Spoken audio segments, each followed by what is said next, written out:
우리 할렐루야 샬롬 마무리 같이 인사합니다. 할렐루야 샬롬 샬롬 샬롬 샬롬 샬롬. 하나님 사랑합니다. 여러분 주 안에서 사랑합니다. 율법이 죄입니까? 오늘 말씀이 로마서 7장 10절에서 14절 말씀 우리 함께 합독했습니다. 우리 지난주 말씀 기억하는 뜻에서 7장 1절에서 우리 6절까지 우리 함께 천천히 뜻을 생각하면서 함께 합독해 봅니다. 형제들아 내가 법하는 자들에게 말하노니 너희는 그 법이 사람이 살 동안만 그를 주관한 줄 알지 못하느냐. 남편 있는 여인이 그 남편 생전에는 법으로 그에게 매임받으나 만일 그 남편이 죽으면 남편의 법에서 벗어나느니라. 그러므로 만일 그 남편 생전에 다른 남자에게 가면 음녀라. 그러나 만일 남편이 죽으면 그 법에서 자유롭게 되나니 다른 남자에게 갈지라도 음녀가 되지 아니하느니라. 그러므로 내 형제들아 너희도 그리스도의 몸으로 말미암아 율법에 대하여 죽임을 당하였으니 이는 다른 이곳 죽은 자 가운데 살아나신 이에게 가서 우리가 하나님을 위하여 열매를 맺게 하려 함이라. 우리가 육신에 있을 때에는 율법으로 말미암아 죄의 정욕이 우리 지체 중에 역사하여 우리로 사망을 위하여 열매를 맺게 하였더니 이제는 우리가 얽매였던 것에 대하여 죽었으므로 율법에서 벗어났으니 이러므로 우리가 영이 새로운 것으로 섬길 것이요 율법 조문에 묵은 것으로 아니할지라. 예, 우리 1절에서 6절까지 말씀 중에 4절하고 6절이 중심입니다. 그러므로 내 형제들아 너희도 그리스도의 몸으로 말미암아 율법에 대하여 죽임을 당하였으니 이는 다른 이가 죽은 자 가운데 살아나신 이에게 가서 우리가 하나님을 위하여 열매를 맺게 하려 함이라. 예수님으로 말미암아서 우리는 율법에서 노임을 받았다, 구원을 받았다라는 말씀이죠. 6절에 이제는 우리가 얽매였던 것에 대해서 죽었으므로 율법에서 벗어났으니 이러므로 우리가 영이 새로운 것으로 섬길 것이요 율법 조문에 묵은 것으로 아니할지라. 예, 이렇게 고백합니다. 로마서 7장 6절에 보니까 우리가 지금 읽은 것처럼 영이 새로운 것으로 섬길 것이요 율법 조문에 묵은 것으로는 우리가 하지 아니하겠다. 구원받은 사람들을 가리켜서 뭐라고 우리가 읽었죠. 세상에서 크리스찬들이라고 얘기합니다. 사실은 크리스찬의 깊은 뜻이 구원받은 사람들이라는 뜻이죠. 죄에 대해서 구원을 받았어요.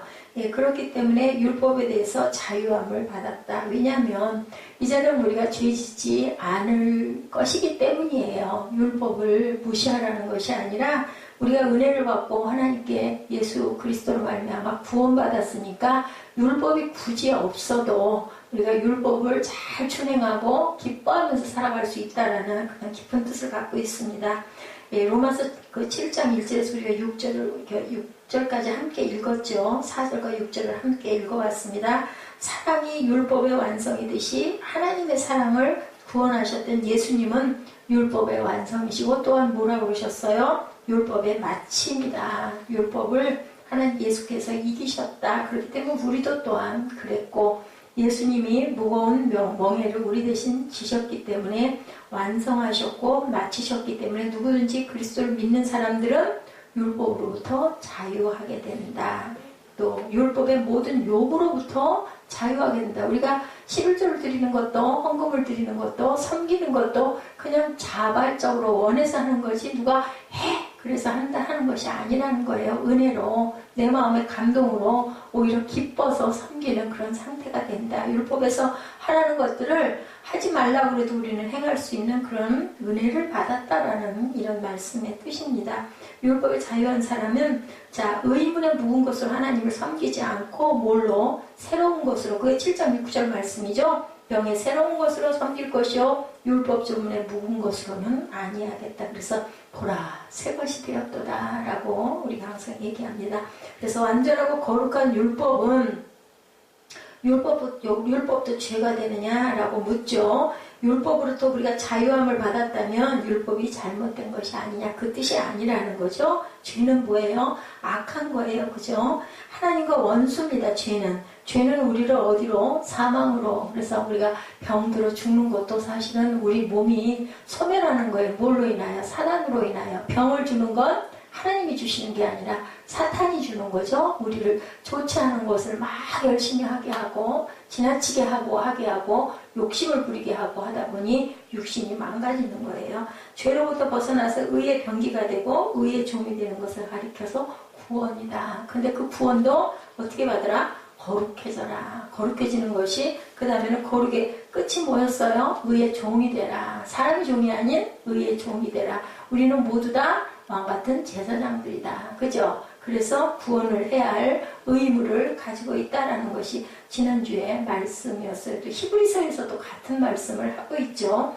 예수 믿고 구원을 받아서 죄의 사슬에서 벗어난다는 말을 우리가 받아들여야겠는데 왜 율법에서 자유함을 받아야 될까? 율법은 악한 것인가 하는 것은 이해하기가 힘들죠. 악하지 않죠. 질문에 대해서 성경은 우리들에게 분명하게 죄는 잘못된 것이지만 율법은 결코 잘못된 것이 아니라고 7절에 말씀하죠. 그런즉 우리가 무슨 말을 하리요? 율법이 죄냐? 그럴 수 없느니라. 율법으로 말미암지 않고는 내가 죄를 알지 못하였으니 율법이 탐내지 말라 하지 아니하였더라면 내가 탐심을 알지 못하였으리라. 그죠? 어떤 헌법이 없으면 우리가 죄의 저촉을 받지 않으면 그죠? 그냥 탈세도 마음대로 하게 되고 밀수도 마음대로 하게 되고 아주 법이 없는 그런 아주 나라 자체가 아주 혼란스러운 나라가 되지 않겠는가인 거예요. 그렇기 때문에 율법이 있기 때문에 그 탐내지 말라는 그 말이 있기 때문에 우리가 탐심이구나. 나는 이거 마음에 욕심을 품고 남의 걸 탐냈구나. 이런 것을 알게 된다. 자, 모세를 통하여서 이스라엘 백성뿐만 아니라 모든 인류에게 주신 하나님의 법이 바로 뭐예요? 율법이죠. 7장 12절에 보니 이러보건대 율법은 거룩하고 계명도 거룩하고 의로우며 선하도다 라고 이렇게 말씀을 하고 있습니다. 선한 것이고 완전한 하나님의 법이다. 근데 우리가 거기에서 그리스도로 인하여 자유해진 것은 은혜를 받다 보면 그 율법을 힘들지 않게 그냥 자동으로 그냥 내가 그냥 행하고 갈 수 있다. 근데 슬프게도 우리 죄로 인하여서 완전하게 그 율법을 다 지키는 사람들이 없어서 예수께서 우리를 대신해서 그 모든 죄를 멸하여 주셨다라는 뜻을 갖고 있습니다. 자, 이미 로마서 3장 20절에서 말씀하죠. 그러므로 율법의 행위로 그의 앞에 의롭다 하심을 얻을 육체가 없나니 율법으로는 죄를 깨달느니라. 율법으로는 은혜 받는 게 아니라 내가 죄졌구나, 내가 잘못했구나를 깨닫게 하는 하나의 척도다. 다시 말하면 율법은 언제나 선하고 의롭고 거룩한데 하나님의 법인 율법이 잘못되어서가 아니라 율법을 지킬 수 있는 인간이 하나도 없기 때문에 율법이 우리에게 축복을 주기보다는 뭐를 줘요? 부담을 주고 고통을 주고 아픔을 준다라는 얘기예요. 근데 그것도 그 부담과 고통과 아픔도 믿음이 있고 사랑이 있다 보니까 아프고 고통스럽고 한 거지, 그런 게 전혀 없는 사람들, 우리가 쉽게 얘기하는 양심이 없니? 하는 그런 사람들은 죄 나보다 더한 사람도 있는데 그리고 합리하고 살게 되죠. 법 앞에서 보면. 그래서 우리를 절망케 하고 고통케 한다. 그러니까 율법이 잘못이 아니에요. 죄는 우리에게 뭐를 줘요? 사망을 주죠. 저주와 파멸. 우리가 죽는 것 자체가 몸이 파멸이 되는 건데 결론은 하나님께서 붙잡아 주신 우리 영혼은 절대로 사단이 어쩌지를 못하도록 끝까지 승리하게 해주신다. 뭐하면 하나님께 예수를 믿음으로 인하여 우리가 구원을 얻으면, 그래서 우리 몸은 쇠해지고 죽어 없어지더라도 우리 영혼은 절대로 점령하지 못한다라는 거예요. 마음대로 할 수가 없어요. 죄가, 사탄이, 율법 자체가 우리에게 고통과 저주와 사망을 주는 게 아니라 율법은 선하고 의롭고 거룩하고 완전한 것인데 죄를 지은 내가 그것을 지킬 수 없기 때문에 고통스럽다라는 거죠. 환난을 당한다라는 겁니다.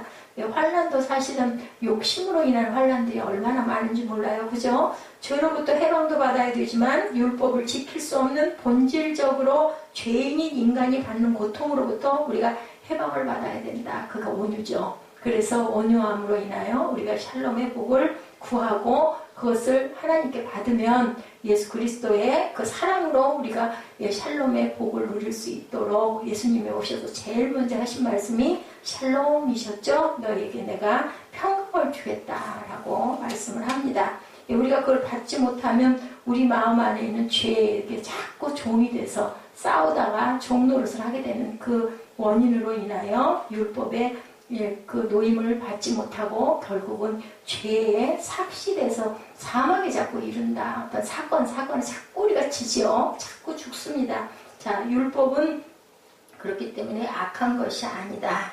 그렇다면 율법이 왜 우리를 괴롭힐까? 율법이 없을 때는 문제가 없었는데 율법이 내게 왔을 때 죄가 죄된다는 것을 깨달아 알았다. 그래서 제약을 받고 그래서 부담을 갖고 고통을 받게 된다. 자, 죄라고 생각하지 않던 것들이 뭐가 돼요? 자꾸 죄가 돼요. 이것도 죄가 되고 저것도 죄가 돼요. 아니 저 인간이 잘못했는데 내가 욕하고 삿대질하고 막 분풀이하는 것도 죄라고 그러시잖아요. 너무 아니 그럼 어떻게 저 사람이 나를 못 살게 굴었는데 그래도 그것을 우리가 용서하라고 하나님은 자꾸 말씀을 하시는 거죠. 보니 그렇더라고요. 저보고 뭐 좋은 일이 많습니까? 누군가가 물어보더라고요. 그래서 아닌데요. 아무런 그런 게 변화가 없는데 그랬더니 제가 얼굴 표정이 너무 좋다고 그런 얘기를 제가 듣고 속으로 웃었어요. 그래서 웃으면서 생각이 그래 좋은 것들을 많이 보고 좋은 생각을 많이 하다 보니까 옛날보다는 더 편안해져 보이나 보다. 그런 생각을 했습니다. 이렇게 우리가 마음 안에 어떻게라도 억지로라도 그 분과 악과 그죠? 독을 품지 말고 자꾸 그걸 비워버려야 돼요. 그럴 줄 아는 마음을 하나님께서는 자꾸 우리에게 품으라고 주변의 것들을 상황들을 만나게 하시고 그것으로 인해서 감동을 받게 하시는데 그것이 꼭 성경이 아니더라도 하나님이 우리를 사랑하셔서 누가 알려주세요? 성령께서 이것도 안 되고 저것도 안 되고 그럼 이런 방법이라도 해봐라 이렇게 말씀을 하는데 자칫 조심해야 될 것은 그것에 우리가 끌려다녀서는 안 되죠. 거기에 완전히 중독이 돼서는 안 된다. 그걸 우리가 귀하게 그냥 사용하고 거기서 좋은 엑기스들을 뽑아서 내 영혼의 부족한 부분들을 채워갈 줄 알아야 된다. 자, 그렇기 때문에 율법이 내게 왔을 때 죄가 죄되었다. 다시 말하면 숨겨진 죄들이 죄라고 생각하지 않던 것들이 죄로 판명이 되다 보면 모든 것들이 다 죄가 되는 거죠. 그래서 그것으로 인하여 또 고통을 받기도 합니다. 뭐 이러지도 말래 저러지도 말래 그럼 도대체 어떻게 하라고 사람이 어떻게 그럴 수가 있어? 이제 이런 얘기를 하게 되는데 결론은 그러다 보면 결국은 그게 화가 되는 건 누가 화가 돼요? 제게 화가 되더라고요. 뭐 얼굴, 인상, 그죠? 험악해지고, 뿌겨지고, 마음 더러워지고, 기분 아주 정말 더러워지잖아요. 그렇게 돼서 이루어지는 건 아무것도 없더라는 거예요. 선한 마음을 품어야 된다. 자, 교회에서도 이런 일들을 많이 겪죠. 하나님을 믿지 않을 때는 죄라고 생각하지 않던 것들이 설교를 듣다 보면, 말씀을 읽다 보면, 마음에 기도하다 보면 어머 그럼 내가 그것도 죄였네. 아이고 내가 그러지 말았어야 되는데 누구 얘기하고 비방하는 것도 죄예요. 사실은 아이고 그렇대. 무슨 말도 할 수는 없는 건데 결론은 어떻게 해야 될까요? 우리가 그런 부분을 좀 참고 인내하고 그리고 사랑으로 불쌍히 어떻게 긍휼히 여기는 마음으로 기도해야 된다. 내가 너무 억울할 때는 어떻게 할까요? 뭐 하나님께 뭐 호소해야죠. 뭐 말씀드려야죠. 뭐 이러고 저러고 저래요 하고 기도해야죠. 울면서 기도해야 되겠죠. 그리고 비워버리고 털어버릴 줄 알아야 된다. 나머지는 하나님이 하시옵소서 해야 돼요. 우리 몫이 아니잖아요. 그게 성경을 보고 하나님에 대해서 관심을 갖다 보니 기준이 전부 달라져요. 그죠? 전부 내 위주가 아니라 하나님 중심의 눈으로 보면 모든 게 다 죄고 그도 죄고 나도 죄고 이거 조금은 형태만 다를 뿐이지 당신도 죄인이고 나도 죄인이다. 자, 한 가지 예를 보면 낙태, 그죠? 세상 사람들이 낙태를 다 하니까 그냥 뭐 어떻게 애를 낳을 수는 없고 어쩔 수가 없잖아. 뭐 그럴 수밖에 없지. 근데 사실은 그것도 살인이라는 거죠. 성경을 공부함으로 그것이 살인이라는 것을 알게 되면 괴로워지고 그래서 그죠? 아유 하나님이 주셨는데 어떻게 내가 그럴 수가 있어. 이제 이렇게 되는 거죠. 하나님의 말씀을 받지 않았으면 이런 고민들은 없죠. 율법이 아니면 누가 죄라고 말하는 사람이 없다. 아니 세상이 다 그렇게 흘러가는데 어떻게 뭐 갖는 대로 다 나을 거야. 근데 성경에서는 그것을 죄라고 한다. 그러면 가족 계획이 불필요한 게 아니라 필요하다면 미리 감지 기도하고 갖지 않을 수 있는 방법을 어느 때까지는 아니면 뭐 나는 뭐 어떻게 하겠다. 자녀를 2명만 길러야지 하나만 길러야지 일 때는 거기에 맞춰서 조심해야 되는 거죠. 내가 최선을 다해서 그런 부분들을 피할 수 있도록 조심을 해야 된다. 율법이 아니면 누가 죄라고 말하는 사람이 없어요. 겉으로만 간음을 하지 않으면 된다고 생각하는데 사실은 생각을 품는 거, 마음에 품는 것도 죄다. 그러니 죄 짓지 않은 사람이 어디 있고 살인하지 않은 사람이 어디 있어. 그죠? 이웃을 가지고 막 미워하고 욕하고 일을 가는 것도 죽이는 거라고 그러잖아요. 입으로 죽이는 거라고. 그러면 그것도 살인이에요. 그죠? 성경에 보니 예수께서 형제를 미워하는 자마다 살인을 했다라고 그렇게 말씀하세요. 어떻게 안 미워요? 그죠? 가족도 믿고 엄마도 믿고 자식도 믿고 미울 때가 얼마나 많은데, 그러니 우리가 죄 안 지은 사람이 하나도 없다라는 거죠. 자, 당황스러운 얘기예요. 율법은 내가 죄라고 인정하지 않았던 것들을 다 죄라고 얘기해줘요. 그러니 막 도망가고 싶죠. 피하고 싶고. 자, 우리가 듣지 않았으면 몰라도 들은 후부터는 어려움이 생기죠. 제약이 생깁니다. 아이고 걸림돌이에요. 뭐든지. 주일 지키다 보니 놀러 오고 싶은데도 가지도 못하고, 쉬고 싶고 실컷 자고 싶은데도 그걸 못하고, 그리고 교회로 동당거리로 뛰어오는 것도 사실은 제약인데, 무엇 때문에 우리가 살아요? 하나님의 은혜 때문에. 이렇게 해야 되니까 하고 하다 보니 나중에는 그게 일상이 되고, 또 그 안에서 은혜를 받아야 되겠죠. 그래서 기뻐져야 우리가 그것들을 갈등하지 않고 행할 수가 있기 때문에, 중요한 것은 성령을 받았느냐인 거예요. 가장 중요한 게. 정말 어려운 얘기입니다. 이런 것들을 보면 우리가 듣지 않았으면 모르는데 듣고 나니, 그죠? 항상 그전에는 마음대로 남의 것을 내 것인 줄 알고 내가 힘이 세면 가질 수 있는 거죠. 착취할 수 있는 거예요. 그런데 힘이 정의인 줄 알았는데 이것은 마치 동물의 세계, 뭐예요? 약육강식이죠. 동물은 강한 사람이 강한 것이 약한 거 잡아먹을 수 있지. 강한 게 약한 거 잡아먹었다고 너 살생했어. 살인은 아니죠. 사람이 아니니까. 이렇게 정죄할 누구도 아무것도 없는 거예요. 동물의 세계는. 그러면 우리가 그렇게 살인을 했다는 것은 내가 사람이 아니라 동물이 되었다라고도 생각을 할 수가 있다. 여기서 배우는 단어, 약육강식, 적자, 생존이죠. 이 논리를 사람들이 이용하기 시작을 했다. 그죠? 강한 자가 살아남는 세상이 되었어요. 그렇습니다. 힘이 있는 사람들이 돈과 권력을 가지고 자기 보호막을 쳐놓고 그것을 뭐라고? 정의라고. 뭐 정당한 거잖아? 정당방위 아니야? 이렇게 얘기한다는 거죠. 그리고 그 안에서 안주하고 안심하고 세상은 이렇게 해야 이기고 이렇게 해야 잘 살 수 있어. 그렇게 살아가는 거죠.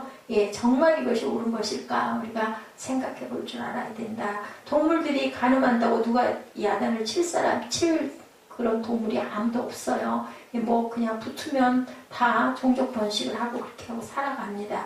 그러니까 우리가 가늠을 하는 것도 사람이 아니라 동물이 됐다라고 생각을 할 수도 있다는 거죠. 동물을 감옥에다 집어넣는 그런 존재들은 아무도 없습니다. 동물의 세계에서는 힘이 곧 선이에요. 힘이. 그래서 약육강식이죠. 하나님께서는 인간에게 율법을 그래서 주셨다. 사람이기 때문에 누구를 닮으라고? 나 닮어. 나처럼 살아야 돼 하고 말씀을 하시는 거죠.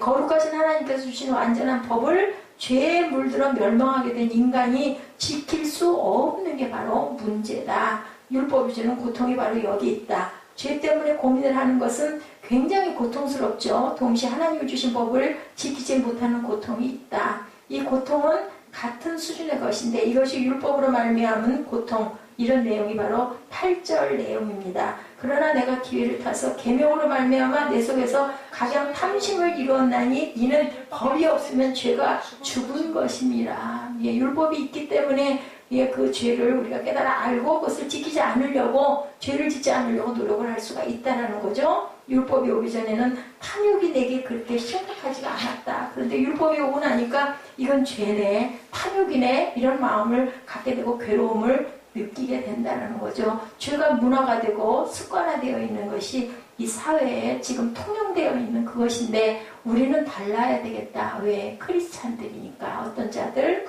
구원받은 자들이기 때문에. 그런데 탐하지 말라는 계명을 우리는 죄가 문화가 되고 습관된 속에서 받은 거예요. 뭐함으로 인하여? 구원받음으로 인하여. 그래서 예수 안 믿다가 예수 믿으면 세상 살아가기가 너무나 힘들어 라는 얘기들을 많이 합니다. 잊어버렸으면 좋겠는데 계속 내게 말씀을 하시는 거죠. 탐심이야, 탐심이야. 너 그러면 안 돼. 작은 거 하나도 자꾸 걸려서 마음에 자꾸 부담이 가는 그런 상태가 된다.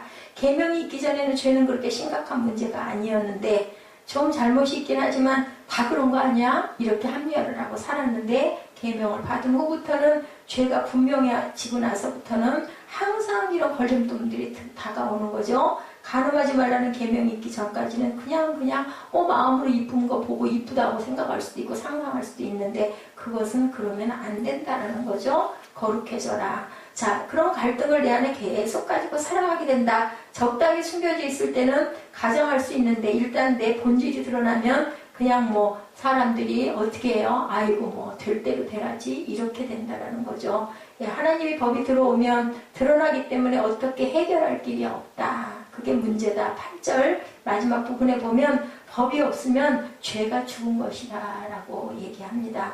법이 없으면 죄가 형성이 되지 않는다. 그냥 막 할 수, 그냥 막 가는 삶을 살아도 아무런 그게 나타나지 않는다. 막 뭐 서구의 무법자들 뭐예요? 마음에 내키지 않으면 막 그냥 쏴서 죽여버리고 그죠? 도망가고 그런 거 우리 가끔 보지 않아요? 깽영화나 이런 거 보면 법이 이렇게 없으면 죄가 형성되지 않고 잡히지만 않으면 되는 거예요. 다 그렇게 살아가는 거고.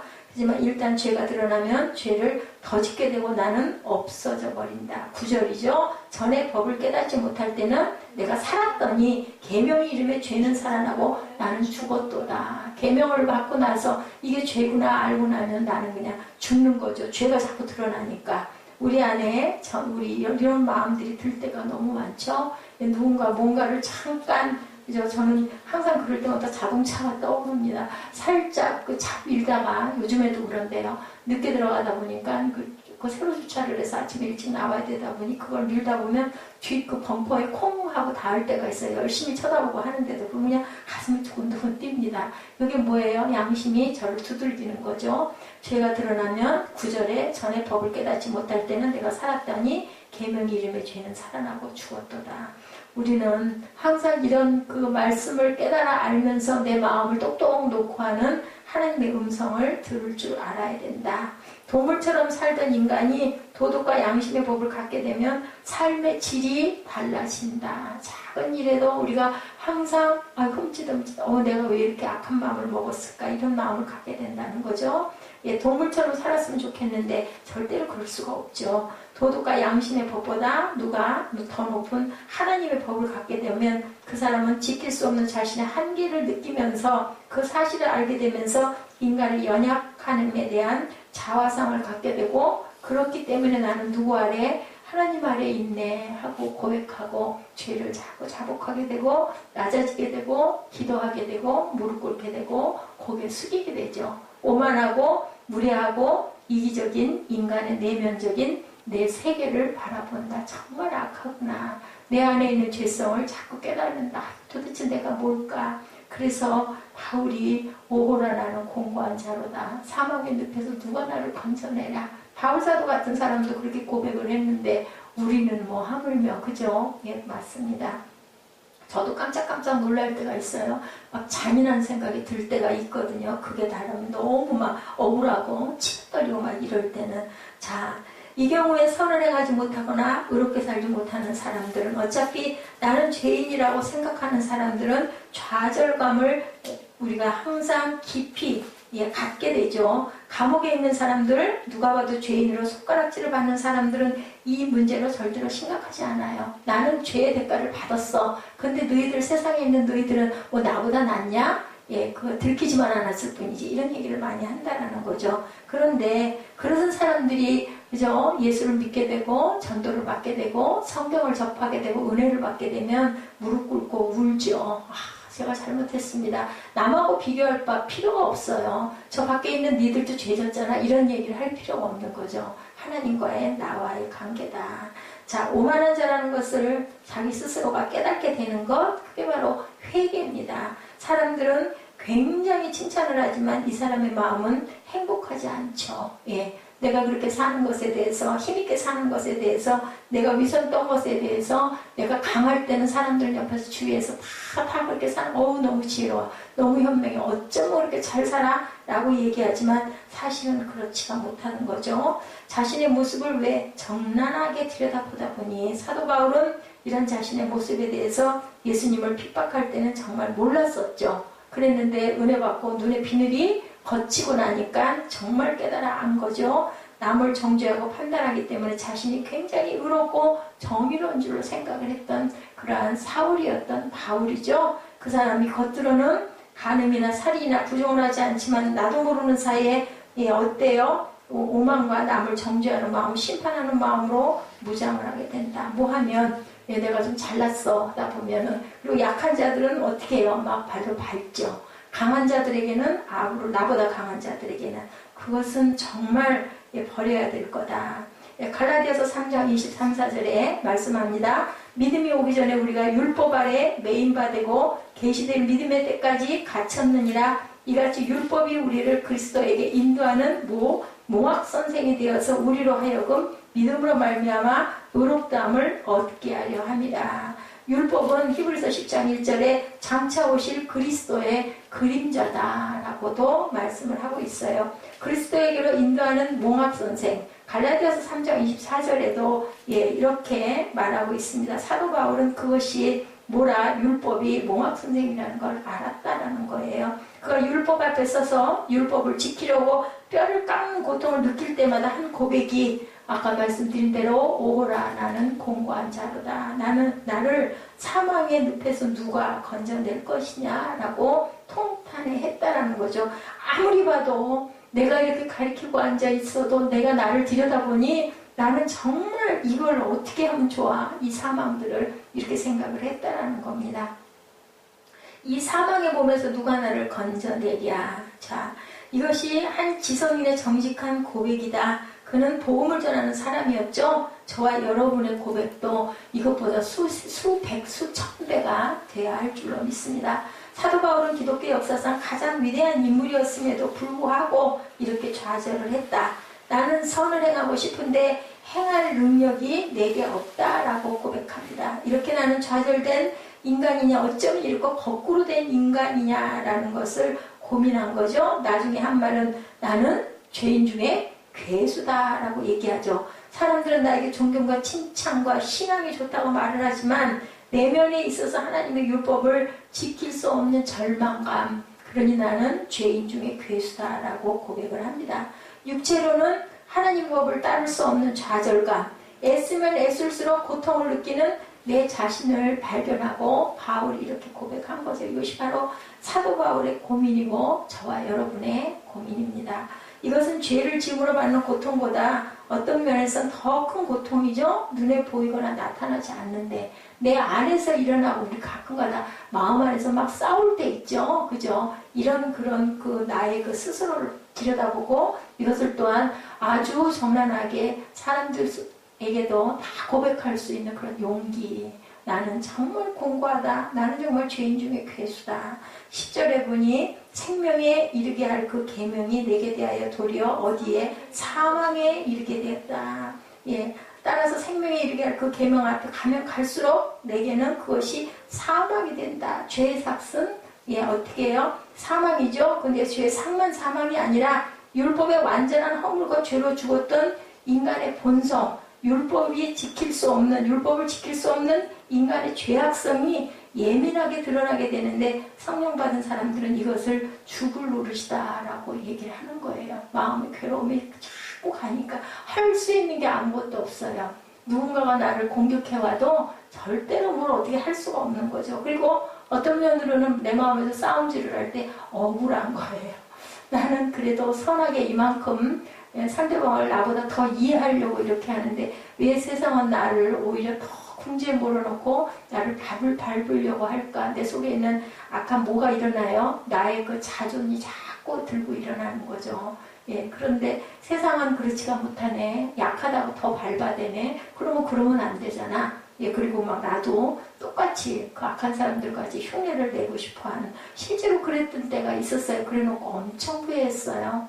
나도 해봤어요. 한두 번 해보고 나니까 정말 두고두고 그게 부끄럽더라고요. 그냥 내가 바보가 되고 내가 그냥 말 못하는 자가 되고 그냥 고개 숙인 자가 된 게 오히려 마음이 편하더라는 거죠. 실제 그렇더라고요. 율법은 그리스도께서 오시기 전까지 주어진 하나님의 법이고 그리스도의 그림자고 그리스도에게로 가는 몽학선생인데 어떻게 이것이 나에게 생명이 되지 않고 사망이 될까? 생명에 이르게 할 그 계명이 왜 내게는 사망이 될 것인가? 이것이 바로 율법을 지키려고 했던 많은 사람들의 고통이고 실존의 절망이었다. 다시 말씀하면 율법 자체가 우리에게 고통을 준 게 아니라 지키지 못하는 내가 내 자신과의 싸움이 양심의 싸움이 늘 문제였다.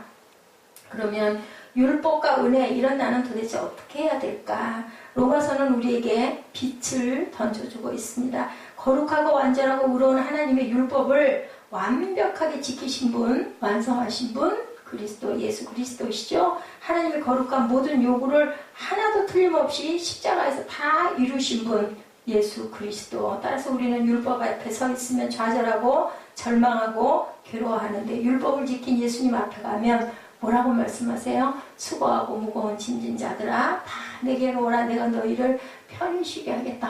얼마나 희망이에요. 얼마나 빛이에요. 그죠? 누구나 다 그러면 그 그늘에 가서 앉고 싶지. 율법 앞에 가가지고 막 후벼 패고 그죠? 막 갈라대고 찢어대고 하는 율법 앞에 가서 서 있고 싶은 사람은 아무도 없다는 거예요. 그렇기 때문에 우리는 어디로 피해 숨어야 된다. 예수님의 옷자락을 만져야 된다라는 거죠. 그렇게 함으로 능력도 주시고 힘도 주시고 그죠? 마음에 쉼도 주시고 평강도 주시겠다라고 그러죠. 내 몸에를 치라고 그러죠. 예, 내 몸에는 쉽고 가볍다. 근데 왜 그거를 안 따라가겠어요? 그죠? 왜 율법을 따라가겠어요? 예수님 꽁무니 쫓아가야지 뭐 지고 내 십자가 지고 그 공고하지 않은 건 아니에요. 십자가의 길을 가는 게 공고하지만 율법에서 내가 해방될 수 있는 부분이 하나도 없기 때문에 예수님 율법을 이기신 모든 것을 다 극복하신 거기서 자유하신 예수님을 우리는 따라가야 된다. 그렇게 되면 나는 없고 내 안에 살아계신 예수께서 나를 대신해서 살아주신다라는 거죠.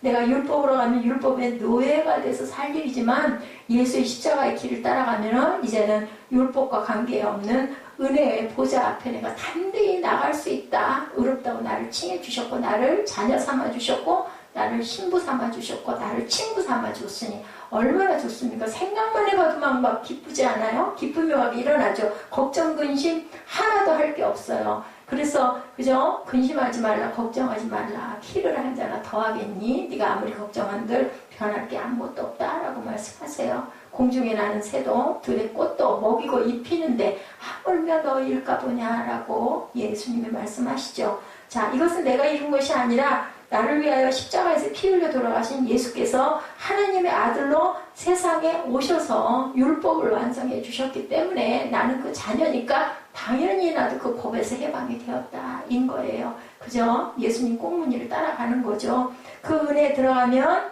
지나간 나의 죄를 다 용서를 받을 뿐만 아니라 지금도 죄를 용서를 받고 앞으로도 지을 죄도 용서를 받는다. 그렇다고 해서 용서해 주실 거니까 나는 막 살아도 된다? 은혜 받으면 그렇게 되지는 절대 않죠. 그게 바로 중요한 그 관계예요. 이꼴 관계입니다. 우리가 은혜를 받고 구원을 받고 나면 아무도 뭐라 하지 않지만 우리 마음 안에서 성령이 우리를 자꾸 다스리시죠. 그렇기 때문에 그렇게 되지를 않는다는 게 감사한 거죠. 누구도 율법을 지킬 사람은 아무것도 없다. 힘도 없다. 우리는 세상에 살아나가는 것이 사람들 다 똑같아요. 율법으로 가면 다 다쳐요. 정의라는 이름으로 가면 다치지 않을 사람이 하나도 없다. 따라서 율법이나 정의로 가면 나라가 망한다라는 거죠. 예, 은혜로 가야 한다는 거죠. 그럼 살아남을 사람이 하나도 없으니까 율법 안에서는 다 죄인이니까 결국은 죄의 삭은 사망이라고 그러는데 그럼 죽을 수밖에 없는 거잖아요. 살 길은 십자가의 길밖에 없다라는 거죠. 불의해지는 것이 아니라 정의가 완성되는 길이 바로 십자가의 길이라는 것을 우리가 알아야 된다. 그거 관계 안 하고 살면 될 거 아니야. 그러면 관계 안 하고 살 때는 그냥 아무런 마음 없이 사는데 결국은 어디로 가요? 끝은 사망이죠. 연약하고 부족한 인간들이 그리스도의 은혜로 옷 입게 되면 의가 완성되죠. 그 중에도 문제가 있습니다. 예수 이름으로 다른 일을 하기 때문에 사람들이 그것을 믿지 않으려고 하는 것이 문제다. 예, 교회를 가봐도 별것도 없고 예수를 믿는 사람도 다 저렇게 힘들고 고난받고 별것도 없고 사회를 시끄럽게 하는 집단이 아니냐고 오해를 받게 된다. 누구로 인하여서? 나로 인하여서.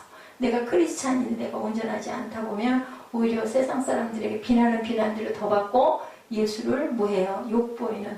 그래서 2번 죽인다라는 얘기를 하죠. 자꾸 우리가 죄를 짐으로 인하여 하나님이 얼마나 가슴이 아파하시겠느냐. 내 아들까지 줬는데 너는 지금도 그렇게 죄를 짓고 있니? 이럴 때 아버지 마음이 얼마나 아프겠느냐는 거죠. 자, 사람들이 이렇게 된 것은 복음의 진리를 깨닫지 못하고 교회에 나오고 목사가 되고 장로가 되고 직분을 받았기 때문에 그렇게 되는 거다. 그래서 우리의 책임이 막중한 거예요. 직분을 받으면 받을수록 11절이죠. 죄가 기회를 타서 계명으로 말미암아 나를 속이고 그것으로 나를 죽였는지라. 예, 계명으로 말미암아 결국 죄가 나타나고 나를 속이고 나를 죽이게 한 거라는 거예요. 문제는 율법이 아니라 죄다. 율법이 죄가 아니다. 그 죄가 죄라는 거죠. 자, 죄인인 내가 문제라는 겁니다. 12절입니다.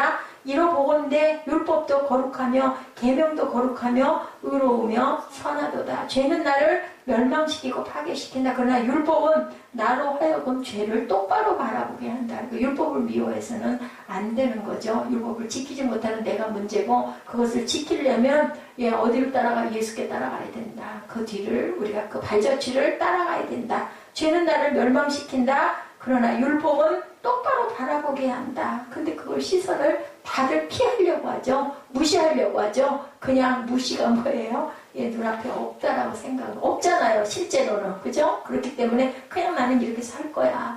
선택의 자유는 하나님께서 태초부터 주신 부분이에요. 내가 어느 걸 따라가든지. 근데 너무 안타까우니까 오늘도 이렇게 말씀을 외치는 거죠. 다시 한번 우리는 또 깨닫고 그리고 다시 돌아서야 되고 내 안에 있는 죄를 보는 고통은 정말 대단하죠. 잘못 인정하기 쉽지 않아요. 우리들 안에 있는 죄성 때문에. 그리고 자꾸 비교해요. 너도 그러잖아. 너도 그래. 안 그런 사람이 있으면 나와보라 그래. 이렇게 얘기를 하는데 그렇게 되면 사망으로 가니까 너만은 그렇게 하지 말아라 라고 말씀하죠. 정직하게 자기 허물과 죄를 본다는 것 정말 어렵죠. 13절입니다. 그런즉 선한 것이 내게 사망이 되었느냐? 그럴 수 없느니라. 죄가 죄로 드러나기 위하여 선한 그것으로 말미암아 나를 죽게 만들었으니 이는 계명으로 말미암아 죄로 심히 죄되게 하려 함이니라. 율법은 선하고 의로운 것인데 이것이 사망이 절대로 될 수 없다라는 거죠. 율법은 죄가 아니다. 그러면 율법이 나타난 이유는 뭐다? 죄가 죄로 드러나기 위함이다. 교회 안 가면 그만 아닐까? 안 갈 수 있죠. 근데 그 결국은 인생은 한 번 가는데 사망이라는 걸 알고 가라. 너 그럴 자신 있니? 또 마음 안에서 싸움을 합니다. 아이고 그래도 그러면 안 되지. 우리 양심이라는 건 하나님이 우리 태어날 때부터 주셨거든요. 예수를 안 믿어도. 그죠? 악한 일 하고 나면 마음이 불편하죠. 그래서 때리는 사람은 오그리고 자고 맞은 사람은 펴고 잔다는 말이 바로 기본적인 양심입니다. 예수를 안 믿어도. 그러니 예수를 믿는 우리는 더더군다나 그죠? 그런 부분에서 우리가 깨어나야 되겠죠. 하나님의 법이 없으면 없는 대로 그냥 막 살 수 있어요. 근데 결과는 사망이고 죽음이라는 걸 각오해라. 그죠? 우리가 보험을 들면 우리 운전보험은 다 들죠. 예. 그런데 만약에 보험 안 들면 어때요? 저 지난번에 한번 몰랐죠. 전에 몰랐죠. 그 기본 보험만 딱 들어가지고 알았었으면 하루들 무슨 배짱으로 이 실력에 다녔겠어요. 몰랐기 때문에. 모르는 게 아주 정말 그 무지가. 그래서 모르면 무식하면 용감하다라는 얘기 있잖아요. 여성들이 그래서 막 밀고 간다면서요. 모르니까. 근데 정말 아는 사람이 볼 때는 기가 막힌 거죠.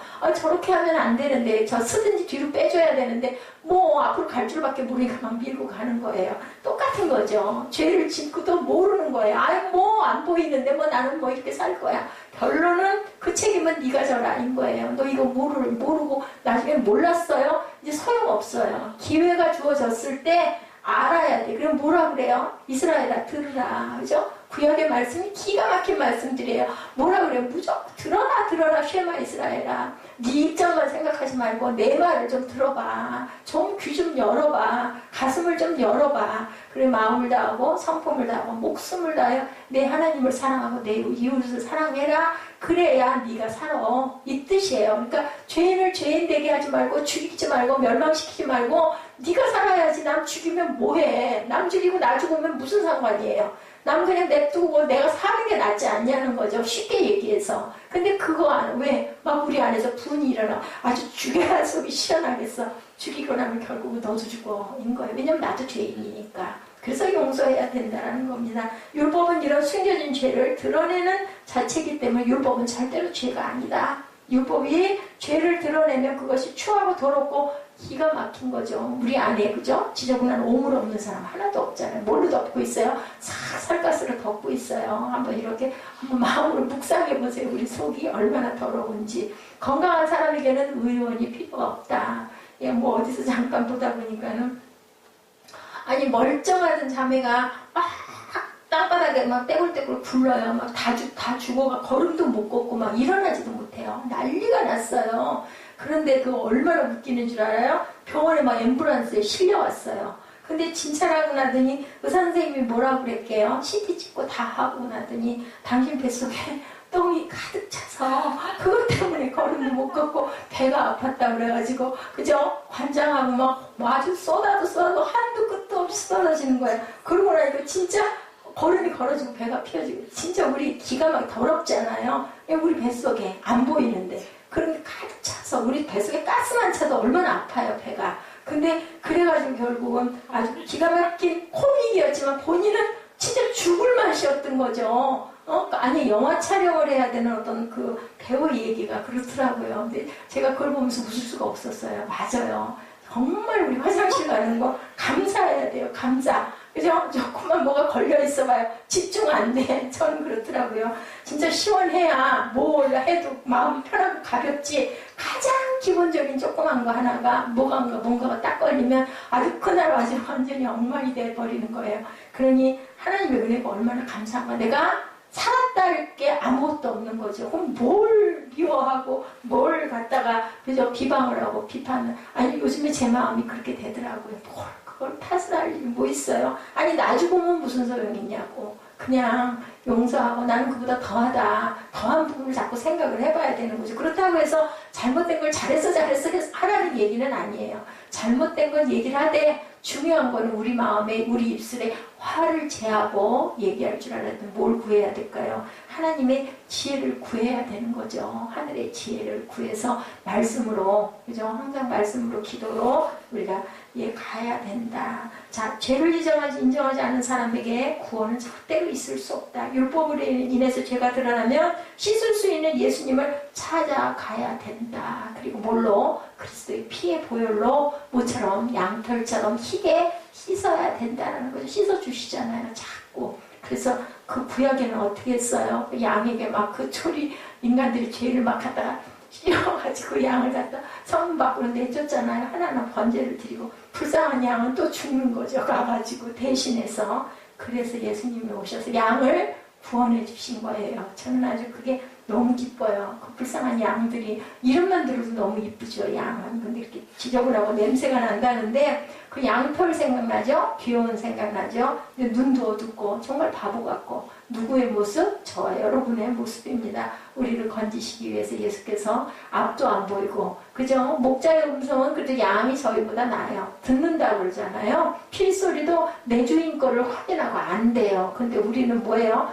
사탄이 와가지고 속삭여도 소리? 그죠? 이단이 와서 속삭여도 그게 맞네 그럴듯하네 이렇게 넘어가는 우리들이라는 거. 양맛도 못해요. 사실은 율법은 그리스도의 그림자고 몽합선생이고 그리스도께서 오시기 전에 잠정적으로 있는 하나님의 법이라는 의미를 갖고 있다는 걸 잊지 말자. 그렇다면 율법이 우리를 구원할 수 있겠느냐? 아니에요. 절대로 구원은 못해요. 깨닫게만 한다. 구원은 예수 그리스도의 십자가라는 거죠. 많은 사람들이 예수를 믿고 어떻게 돼가요? 그럼에도 불구하고 자꾸 율법적으로 돼가요. 내가 내 자신이 율법이 되려고 그래요. 막 정죄해요. 틀렸어. 잘못됐어. 그러면 안 되잖아. 막 이렇게 막 혈기를 내고 화를 내고 다스리려고 한다. 직분 받고 나면 막 더 어깨에 막 힘이 들어가죠. 그리고 막 초신자들 약간 그냥 너 그것도 몰라? 뭐 이런 식이 돼가는 거 절대 그래서는 안 된다. 내가 잘났다고 해서는 안 된다는 거죠. 사람들 끝없이 정죄하는데 그 모습은 정말 잘못된 거다. 내가 뭐가 돼서 좀 높아지면 막 뭐 된 줄 아는데 아닌 거죠. 그만큼 더 섬겨야 된다는 거죠. 나의 잘못된 모습만을 율법은 가르쳐주기 때문에 율법 안에 들어가면 우리가 절망한다. 그런데 예수를 믿으면 그 은혜가 보혈의 피가 성령의 역사가 나를 뭘로? 새 사람으로 만든다. 새로운 것으로 만든다. 14절이죠. 우리가 율법은 신령한 줄 알거니와 나는 육신에 속하여 죄 아래 팔렸도다. 율법은 신령해요. 나는 죄인이에요. 나는 그것을 지킬 수가 없어요. 육신에 속하여 나는 죄 아래 팔린 존재다. 예, 누가 필요해요? 그렇기 때문에 값없이 예, 건져주시는, 사주시는 우리를 돈도 안 받고 아무것도 대가도 안 받고 구원해 주시는 그리스도를 바라봐야 된다. 가장 필요한 건 예수 그리스도다. 예, 그래서 믿는 거죠. 자, 옳으냐 그르냐 인류는 끊임없이 이것을 가지고 싸우지만 길은 하나밖에 없어요. 진리고 생명이신 그리스도, 예수 그리스도. 그는 하나님의 법을 완전히 지키신 분이시잖아요. 완성하신 분, 그리고 마침이 되셨던 분. 그분 따라가야지 어디 따라가겠어요. 우리가 길을 뭐라 그래, 줄 잘 쓰라고 그러죠. 잘 서야 돼요. 그리스도의 뒷공문으로 가야지. 큰 길이라고 그 희적고 헤매고 갔다 가는 끝에는 요단강 건너가 퐁당 빠져서 결국은 지옥으로 떨어진다는 걸 절대로 잊어버리면 안 된다. 세상 살면서 공부하고 힘들더라도 뭐하게 양심의 소리를 들을 줄 알아야 된다. 성령의 음성을 너 좀 들어봐 할 때 아멘 하고 순종하십시다. 예수 그리스도를 믿음으로 그분에게 의지함으로 구원을 받고 그분은 우리를 그분의 자녀로 삼아주시고 허물과 약점과 실수를 다 씻어주신다. 우리 자녀들 정말 못됐는데 실망 절망 100번 하는데 오늘도 제가 그런 얘기를 했어요. 남편하고 자식이 다른 게 이거네. 남편은 진짜 잘못하고 하면 막 왼수 같잖아요. 그리고 막 섭섭하잖아요. 마음에 막 상처가 막 있는 대로 들고 일어나잖아요. 절대로 그저 돌아보고 싶지도 않잖아요. 쳐다보고 싶지도 않잖아요. 근데 자식은요, 금방 미운 짓을 하고 눈앞에서 진짜 아주 말도 안 되는 짓을 하고 나도 또 돌아서면 그 녀석 생각을 하고 아이고 이거 그 녀석 이거 해줘야지, 이거 챙겨줘야지, 이런 마음이 그렇더라고요. 제가 이제 철이 난 거예요. 그런 마음이 되는 게 이래서 남편과 자식이 남편만도 못할 때가 얼마나 많아요. 그죠? 이해도 못하고 통하지도 않고. 근데 남편은 심정은 이해하자 얘기하면 그렇겠어. 알죠. 그죠? 예, 그럴 때는 아는데도 달라요. 보면 남편은 원망이 되고 불평이 되고 용서가 안 될 때가 너무 오래 걸리죠. 근데 자식은 안 그런 거지. 그게 누구? 예수님의 마음, 하나님의 마음이시다. 그렇기 때문에 우리는 그냥 제가 부족합니다 하고 무릎을 꿇고 순종하고, 그리고 항상 우리가 겸손한 마음으로 달려가야 된다. 아들의 형상을 닮기까지 이끌어주시는 분이 바로 그리스도시고 우리를 구원하신 분이고 우리의 스승이시고, 그죠? 우리의 생명의 구원자시라는 것, 길이시고 진리시고 생명이라는 것을 끝까지 깨달아 아시는, 율법은 죄가 아닙니다. 율법이 죄이니까 라고 얘기하죠. 그렇지 않죠. 율법은 죄가 아닙니다. 그래서 우리가 오늘도 기쁨으로, 감사로 달려가시는 저와 여러분 되시기 바랍니다. 잠깐 기도하십시다.